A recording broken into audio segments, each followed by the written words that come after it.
When transitioning home with a loved one, it's important to consider not only patient safety, but also to address your own needs and limitations as a caregiver. Here are some simple tips to assist you in maintaining your own well-being as you care for those at home.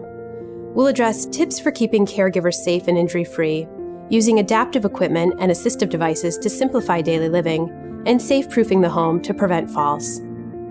Helping a person with their needs can be physically demanding, and without safety precautions, you can be at risk for creating your own injury. To prevent muscle sprains and strains, be mindful of your posture and body mechanics, and follow these other tips to remain injury-free. Whether you are moving a person or an object, keep these simple principles in mind. Keep the weight close to your body for safe maneuvering. When lifting, engage your core muscles and lift with your legs rather than your back. Avoid twisting and pulling or prolonged and repetitive movements so that you don't cause damage to your muscles. When transferring a person, recognize their capabilities and allow them to help you as much as safely possible. Remember to communicate clearly, stating your expectations and intentions about where you're going so you move together. Using gait belts or assistive devices creates stability, so be sure you have the proper tools to move a person safely.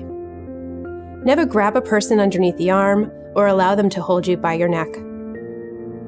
Make sure your path of movement is clear of clutter and your environment is strategically arranged so that you move more efficiently from one place to another. Know your own limitations so that you don't put yourself or your loved one at risk, and never hesitate to ask for help when you need it. It may be appropriate for your loved one to use adaptive equipment to simplify tasks and assist with daily activities. There are many devices that can help a person function more easily at home, to assist in walking, dressing, bathing, and eating, and the choices are quite extensive. It can be overwhelming to know what and how to choose certain equipment, so qualified guidance is important. If your loved one will be receiving home services, a physical or occupational therapist will help you make the appropriate choices for adaptive equipment. Equipment ranges from walkers, grab bars, commodes, reachers, large grip utensils, bed rails, any number of items. So ask which item will be most helpful to assist with daily activities. If home services are not part of the discharge plan, an outpatient follow-up appointment can be scheduled with a physical or occupational therapist to discuss how best to meet a person's needs. They can direct you to the appropriate pharmacy or medical supply store to purchase the items necessary, or to direct you to charitable organizations like Goodwill or Easter Seals that also have certain equipment. Having adaptive equipment at home simplifies basic tasks, but it's important that we also make the living environment safe for those we're caring for. This includes taking precautions to avoid falls in the home.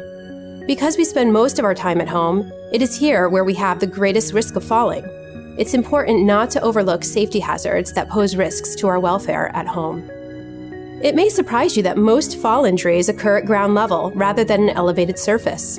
So it is vitally important to take precautions to remove obstacles that may cause an accidental fall. There are several inexpensive fixes to try to prevent falls. Area rugs pose risks if they have frayed corners or rolled up edges, so be sure to carefully inspect their condition. Ensure that they have non-slip backing so they remain secure.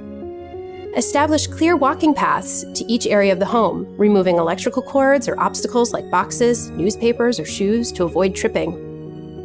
Place a telephone within reach of the favorite spot so there isn't an unnecessary rush to answer a call. In living areas, consider higher chairs with solid armrests that can help negotiate sitting and rising.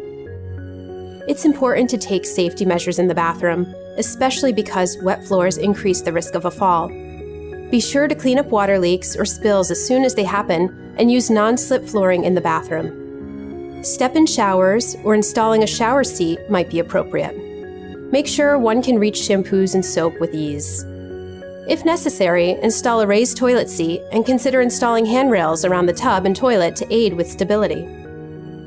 In bedrooms, be sure your loved one can get in and out of bed easily and have items such as a telephone, eyeglasses, and flashlight within reach. Use night lights to keep areas lit throughout the night. Dressing while seated removes the risk of imbalance, so use a bench or a bedside to dress. In order to negotiate well, make sure your loved one is wearing flat, non-slip shoes or slippers. Assure that clothing fits securely with no dangling ties or hems. Taking these initiatives will minimize the risk of a fall at home. However, it does not guarantee that a fall will not happen.